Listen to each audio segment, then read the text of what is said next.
Sun, sejak kapan Anda memulai bisnis ayam bakar ini? Ya, alhamdulillah berdiri di sini hampir 1 tahun, mulai puasa tahun 2018. Tapi sebelumnya saya sudah pernah menjalankan beberapa catering, terus nasi kotak, ada rapat-rapat, terus nasi bungkus, delivery order. Yang sebelumnya saya itu memang gaduh-gaduh.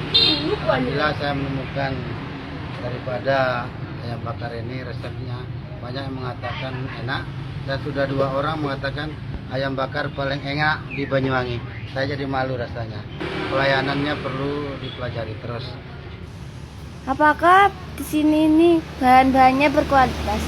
Ya, alhamdulillah bahan-bahannya dari rempah-rempah unggulan, rempah-rempah Banyuwangi, dan saya menamakan ayam bakar Posomping ini memang ayam bakar Banyuwangi campur Madunten, campur Madura. Ya,